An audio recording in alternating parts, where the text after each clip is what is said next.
బడిలో నన్నందరూ దొంగ కొరుకు అంటున్నారు నాన్న. నేను బడికి వెళ్ళను నాన్న.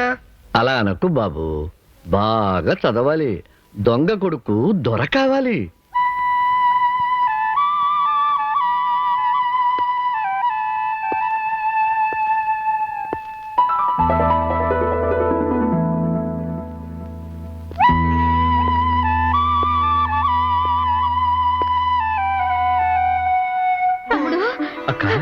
ఏమండి, మా తమ్ముడండి.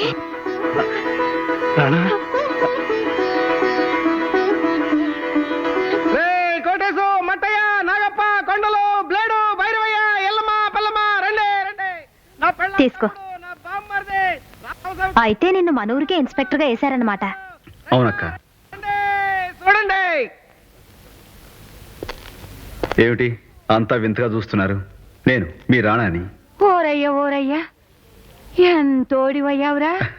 ఆడెంతోడైనా మన బతుకులు ఇంతేనే. ఆ భగవంతుడే పోలీసుడే వచ్చినా మన బతుకులు మారవే. మారాలంటే ముందు మీరంతా నిజాయితీగా ఉండాలిగా. ఏందయ్యా నిజాయితీ? అమెరికాలో దొంగతనం జరిగినా అది మేమే చేసామని సావగొట్టి ఆ నేరాన్ని మా చేతొప్పించే మీ పోలీసు వాళ్ళకి నిజాయితీ ఉందా? ఉంది కాబట్టే మీ వాడిగా ఇక్కడికి వచ్చాను. మీ బతుకు మీద, మీ నీతి మీద, నిజాయితీ మీద జరిగే పోలీస్ దౌర్జన్యాన్ని ఎదుర్కొంటానని నా వృత్తి మీద, నా మీద నా తండ్రి పెట్టుకున్న నమ్మకం మీద ప్రమాణం చేసి చెప్తున్నాను. అలాగే ఇక నుంచి మీలో ఏ ఒక్కరు కూడా దొంగతనం చేయమని నాకు ప్రమాణం చేయండి.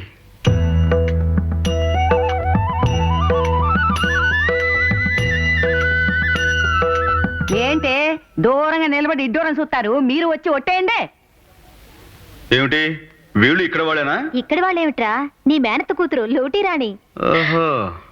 బావా బావా, నన్ను సంస్కరించుకో బావా. సంస్కరించుకోవడం తర్వాత ముందు తస్కరించిన పర్సుని తిరిగి జోబులు పెట్టే. థ్యాంక్స్. సరే, నాకు ఇచ్చిన మాట గుర్తుందిగా? నేను వస్తాను.